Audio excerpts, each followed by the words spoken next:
Argentina campeón del mundo. Argentina campeón del mundo. Argentina campeón del mundo.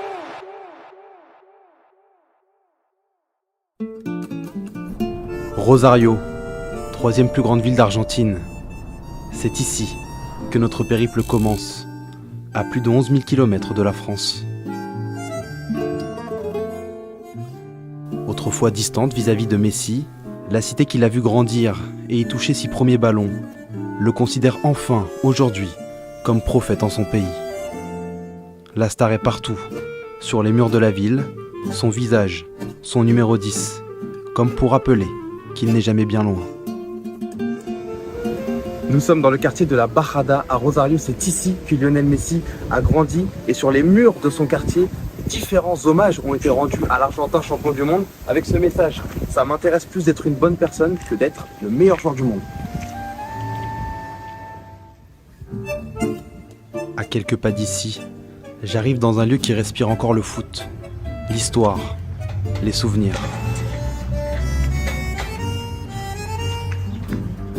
Voici au club de Grandoli, c'est ici que Messi a fait ses débuts. Il a joué quand il était enfant, ici. Il a joué 2 saisons. Il a touché ses premiers ballons sur ce terrain vague.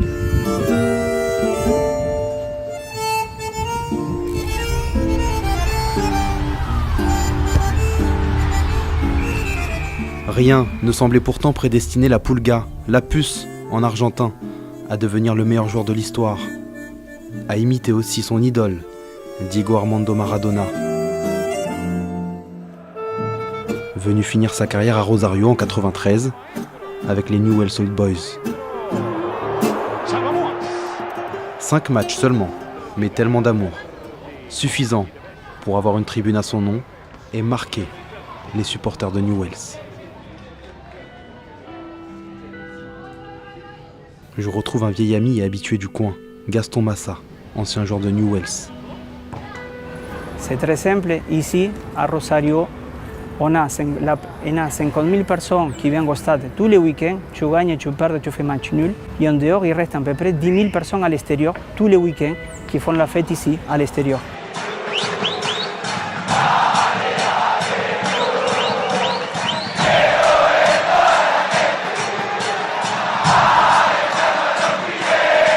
Tu vois dans la rue, tout le monde est avec ses maillots, tout le monde encourage l'équipe. Ici, c'est vraiment à part. Un club tellement à part, à quel point qu'aucun autre maillot n'est autorisé dans le complexe. Étonnant. On poursuit la visite avec Gaston dans le stade. Et on découvre le siège de Diego Armando Maradona. Tu vois, là, c'est les jours de match. Il a signé les jours de match Newell's Old Boys, Gimnasia y Esgrima. Il était assis, Diego Armando Maradona. Dans son fauteuil. Dans son fauteuil. C'est le roi. C'est Dieu. Dieu, Dios, disparu le 25 novembre 2020. Toute l'Argentine pleure. Son Dios, âgé de 60 ans. Endeuillé pendant 3 jours, les Argentins rendent hommage au Pibe de Oro, celui qui réunissait riches et pauvres. Era todo, tiene todos los sentimientos. Un día lo amabas, el otro día lo odiabas, el otro día lo querías ahí, el otro día no lo querías ver, y eso era todo un conjunto de él. Una maravilla. Le vimos el mundial, vio, cuando él agarraba la pelota era seguro. Difícil que haya un jugador como, ojalá llegue a salir, un jugador como Maradona. Malgré son récent transfert à l'Inter Miami, les supporters de Rosario n'excluent pas de voir Messi porter le maillot de Newell's.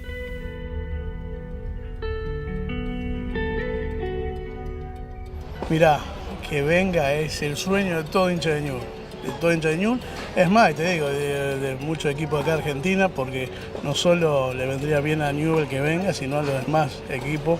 Hasta la AFA le viene bien que Messi vuelva a Argentina.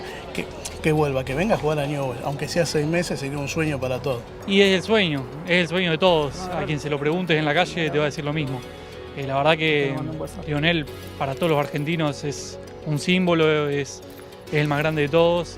Sería un lujo, campeón del mundo, ganó todo y que venga y gane algo acá Argentina, sería un lujo. L'académie de Newell's a toujours porté une importance particulière à la formation. Aux côtés de Messi, beaucoup d'autres joueurs sont passés par Newell's. En plus de Maradona, il y a eu Gabi Heinze, Batistuta, Pochettino, Banega, Samuel, Maxi Rodriguez. Suite à la rencontre avec Carlos Alberto Poncheroli, formateur à l'Académie de Malvinas, les souvenirs rejaillissent. Explícanos con esta fresca de Leo, con este mural, lo que representa aquí en Malvinas para los niños. Bueno, Malvinas para Newell's y para los niños es el inicio de grandes jugadores. El máximo, Leo Messi. Ojalá que se nos cumpla el sueño de todo y a Leo lo veamos jugando con la camiseta en el parque, ¿no? En attendant, après un bref passage devant la maison familiale de Lionel Messi, nous quittons Rosario pour Buenos Aires, la capitale du football.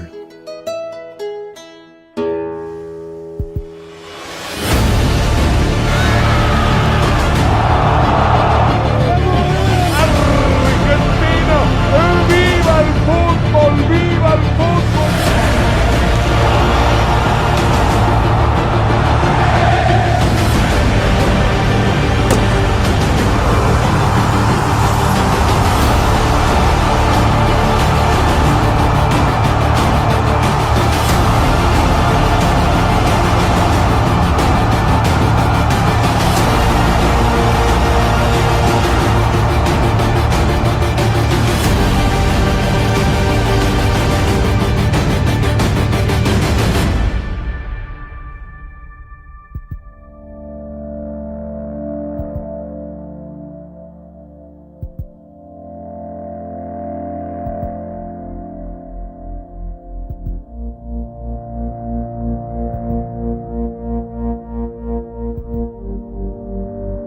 À Buenos Aires, on compte plus de 20 clubs professionnels. Sarsfield, San Lorenzo, Boca, River, en passant par Banfield. À chaque quartier son club.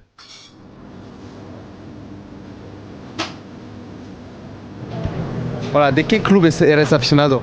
Buen día, primero buen día y bienvenidos a la República de la Boca. República de la Boca, te digo todo de qué soy, de Boca, del más grande del mundo. Y porque te digo, salís a la esquina, tenés una cancha, doblás a la otra cuadra, tenés otra cancha, tenés cancha por todos lados, nacimos jugando al fútbol nosotros, jugamos con cualquier cosa al fútbol. ¿De qué club eres aficionado? Yo soy de Gimnasia y Esgrima de La Plata. Por ahí es una pasión que no se puede comparar con otros lugares del mundo, porque nosotros lo vivimos de otra forma. Nosotros podemos tener inflación, desempleo, se puede vivir mal, pero mientras el fútbol esté bien, nosotros estamos bien. ¿De qué club eres aficionado? Del más grande, River Plate.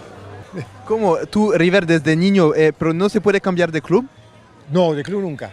No, de club no se puede cambiar nunca. De mujer sí, se puede cambiar de barrio, se puede cambiar hasta de política, de partido político, hasta de religión se puede cambiar, pero de fútbol nunca. La pasión, nunca. Mi mujer, la mamá de él, también es hincha de San Lorenzo. Nos conocimos yendo a la cancha y es como que ya también mi mujer embarazada íbamos a la cancha, igual. Le pusimos Leandro por Leandro Romagnoli, a él le dicen el Pipi. Ya es algo de familia y que ya queda. Somos muy apasionados. Buenos Aires est en fête. On est à 4 heures du match Argentine-Panama et les champions du monde vont être célébrés ce soir. Cette troisième Coupe du Monde sera célébrée ici. Regardez, la ville est en fête. Tout le monde chante, tout le monde danse, tout le monde est heureux. Nada, que esto es lo más grande que hay, loco. Para nosotros esto es lo más grande que hay, es tocar el cielo con la mano. Me emociono porque ve lo que es preciosa, preciosa. Gracias, Leonel. Gracias, Leonel. Muchísimas gracias, Leonel. No, yo me quedo con Leo. Resiliencia, seguir intentando, levantarse 1000 veces y seguir. Nada, este país tiene un poco de eso y él lo representa mejor que todos. Fíjate lo que fue su carrera a los 35. Se le dio.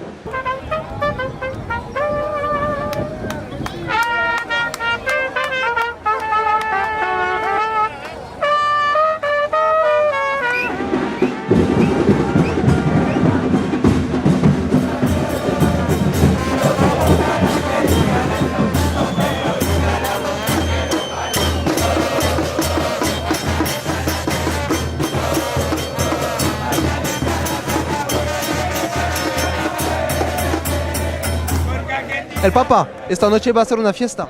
Es una fiesta, ya hace 3 meses que estamos festejando, 4 va a ser, así que aguanta Argentina. Este pueblo argentino lo esperaba desde mucho tiempo esto. 36 años que estoy esperando yo, la verdad que esto es único. Parece que como hay un Espíritu Santo en la ciudad. Esto es un milagro, la verdad que gracias a Messi por la copa.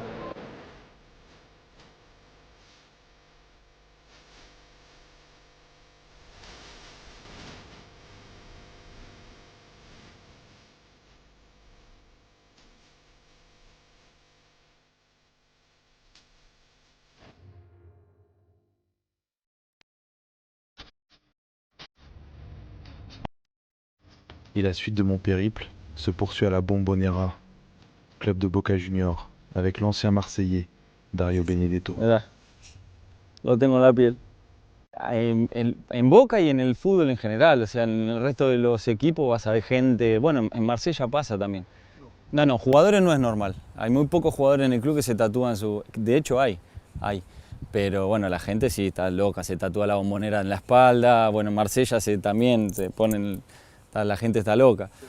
Y acá los domingos es como venir a misa. O sea, la gente sabe que los domingos viene a la cancha de Boca. Se come su asado y a la tarde viene a la cancha. Sí. Perfecto. Dari, ¿qué? ¿Dónde está el palco de Maradona? Palco Maradona, a ver, vení que te llevo para acá. Es ese, ¿no? El que está en los cuadros. Es el del medio, me parece. Creo que es ese.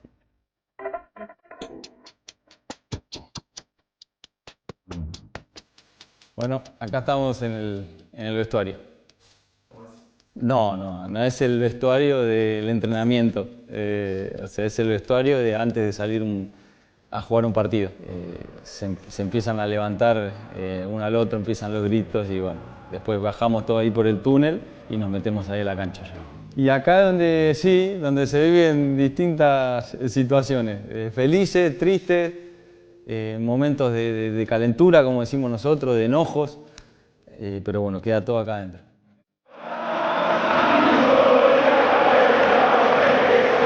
No, acá no se escucha nada, acá no se escucha nada, porque está como si fuese muy alejado, estamos como muy alejados de la cancha. Pero cuando vos te vas al túnel que recién subíamos, vos vas en el medio del túnel y ya empezás a escuchar el blum, blum, blum, blum de la gente, de los bombos, del canto de la hinchada. Y el corazón empieza a latir cada vez más fuerte, te empiezan a transpirar las manos y empezás a tener falta de aire, pero bueno, es lo más lindo que hay.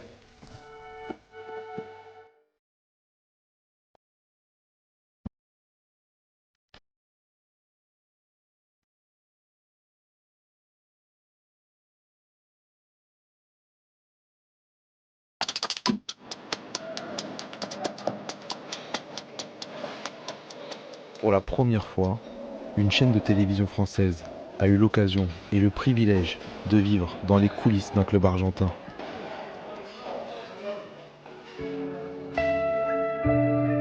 Ce club, c'est Defensa y Justicia, un club populaire qui a remporté la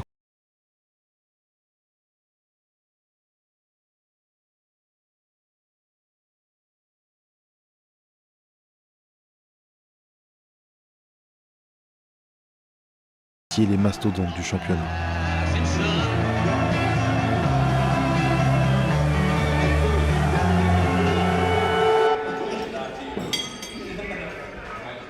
Nous prenons le petit déjeuner avec les joueurs. Des joueurs humbles, sympas, décontractés, qui se tiennent informés de l'actualité, des autres matchs, forcément, car le foot est partout.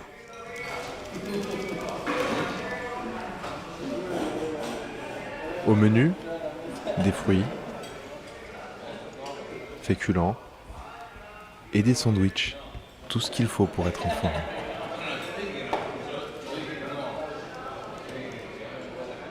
Direction ensuite le stade, et nous avons encore la chance de suivre les joueurs, dans leur intimité. La cumbia est au programme. La music lo trago, tú ves y la cita y luego acabarme cuando Mami, date la vuelta. Si te tienta, no lo quiero ocultar. Por la plata no hay problema, me podemos gastar. Mami, no lo quiera negar. Será hoy se calienta si hablara el celular. Mami, si tú quieres. Et on se réjouit d'être champion du monde, une troisième fois. Messi el mejor del mundo. Ya. ¿Un mensaje para Francia? Un mensaje. Que lo banquen hasta la muerte, que es el mejor de todos.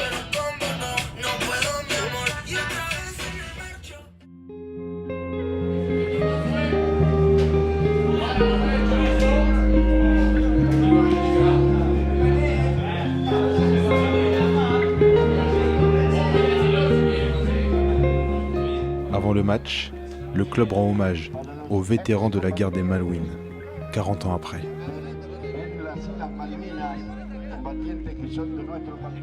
L'Argentine n'a pas oublié.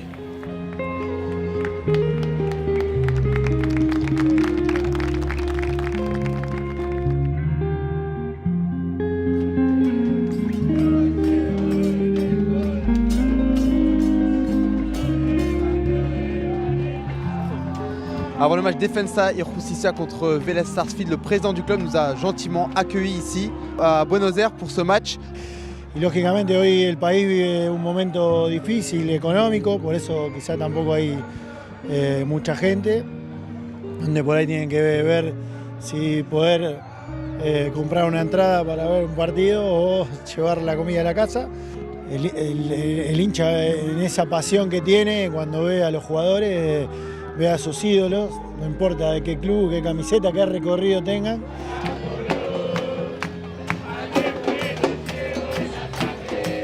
Dans les tribunes de ce stade, on croise tout type de gens.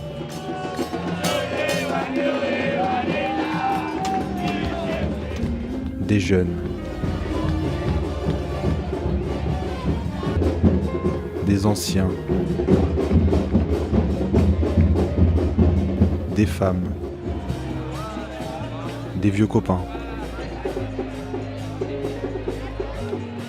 mais surtout des ambianceurs.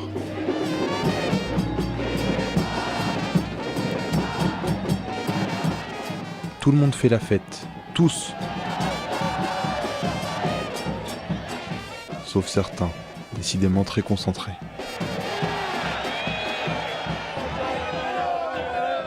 Et nouvelle exclusivité, Téléfoot a eu la chance d'intégrer la tribune des ultras de la Banda de Varela, un groupe très très chaud d'Argentine qui supporte Defensa y Justicia.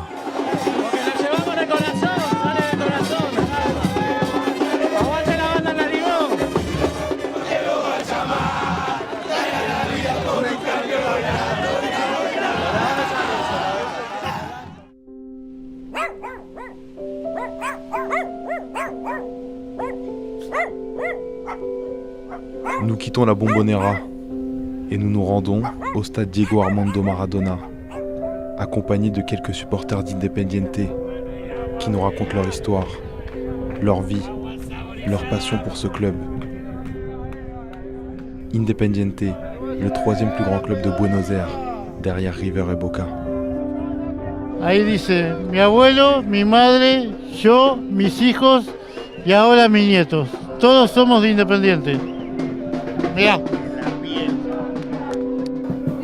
No podría ser otro club. Siempre Independiente o no tendría club directamente. Ce supporter, Alejandro, m'aura accompagné jusqu'à l'entrée du stade pour me raconter comment il est devenu supporter d'Independiente.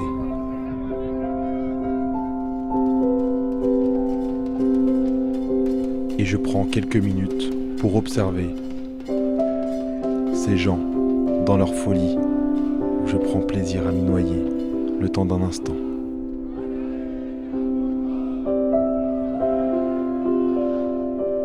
D'innombrables vies au destin différent, mais liées chaque week-end où on cherche à y oublier nos soucis du quotidien.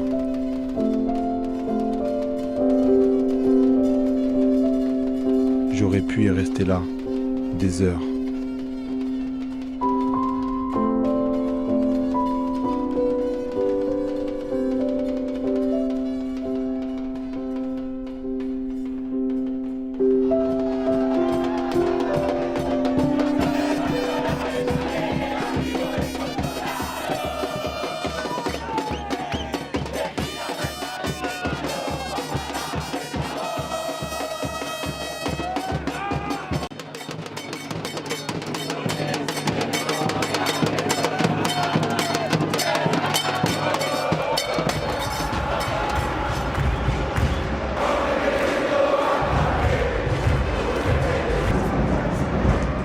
y avait un peu de pression en tribune, forcément, c'est un match de Coupe d'Argentine.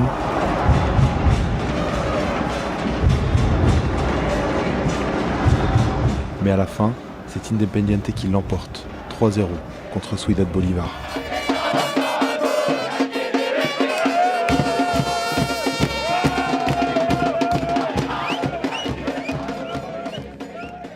Vivre le sacre de l'Argentine au Qatar aura été un moment douloureux.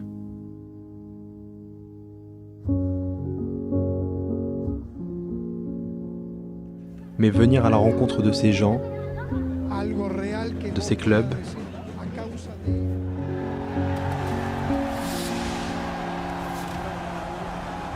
aura été peut-être notre plus belle expérience professionnelle.